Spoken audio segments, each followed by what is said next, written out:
ಕೀರ್ತನೆಗಳು ಅಧ್ಯಾಯ 55. ದೇವರೇ, ನನ್ನ ಮೊರೆಯನ್ನು ಲಾಲಿಸು. ನನ್ನ ವಿಜ್ಞಾಪನೆಗೆ ಕಿವಿ ಮುಚ್ಚಿಕೊಳ್ಳಬೇಡ. ನನ್ನ ಕಡೆಗೆ ಲಕ್ಷ್ಯ ಕೊಟ್ಟು ಸದುತ್ತರವನ್ನು ದಯಪಾಲಿಸು.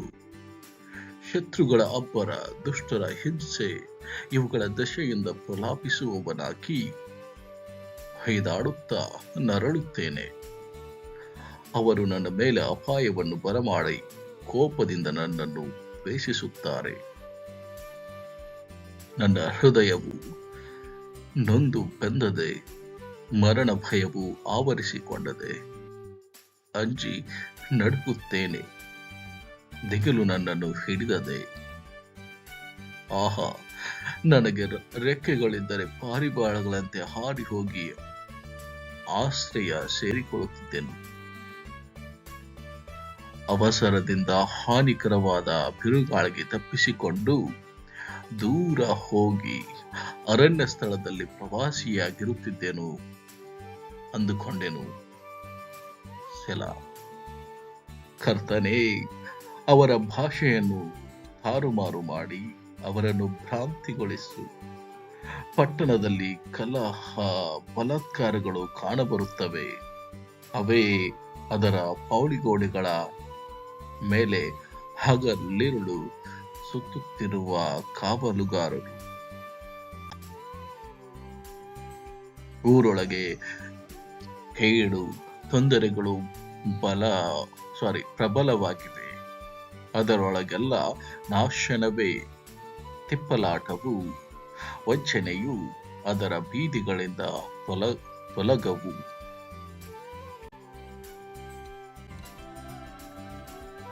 ನನ್ನನ್ನು ದೂಷಿಸುವವನು ವೈರಿಯಾಗಿದ್ದರೆ ತಾಳಿಕೊಂಡೇನು. ನನ್ನನ್ನು ತಿರಸ್ಕರಿಸಿ ಉಬ್ಬಿಕೊಳ್ಳುವವನು ದ್ವೇಷಿಯಾಗಿದ್ದರೆ ಅಡಗಿಕೊಂಡೇನು.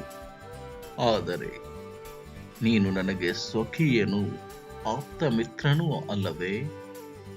ನಾವು ಪರಸ್ಪರವಾಗಿ ರಸಭರಿತ ಸಂಭಾಷಣೆ ಮಾಡುತ್ತಾ ಭಕ್ತ ಸಮೂಹದೊಡನೆ ದೇವಾಲಯಕ್ಕೆ ಹೋಗುತ್ತಿದ್ದೆವಲ್ಲ.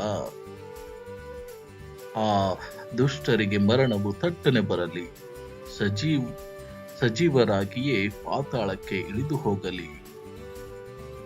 ಅವರ ಮನೆಯಲ್ಲಿಯೂ ಮನಸ್ಸಿನಲ್ಲಿಯೂ ಕೆಟ್ಟತನವೇ. ನಾನಂತೂ ದೇವರಾದ ಯೆಹೋವನಿಗೆ ಮೊರೆ ಇಡುವೆನು. ಆತನು ನನ್ನನ್ನು ರಕ್ಷಿಸುವನು. ತ್ರಿಕಾಲದಲ್ಲಿಯೂ ಹಂಬಲಿಸುತ್ತಾ ಮೊರೆ ಇಡುವೆನು.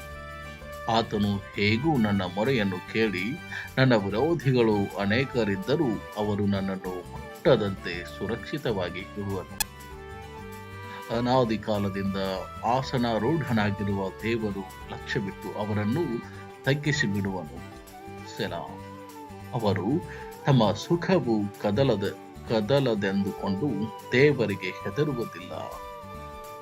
ಆ ದ್ರೋಹಿಯಾದರೋ ತನ್ನೊಡನೆ ಸಮಾಧಾನದಿಂದಿದ್ದವರ ಮೇಲೆ ವಿರೋಧವಾಗಿ ಕೈಯೆತ್ತಿ ತಾನು ಮಾಡಿಕೊಂಡ ಒಡಂಬಡಿಕೆಯನ್ನು ಭಂಗಪಡಿಸಿದ್ದಾನೆ.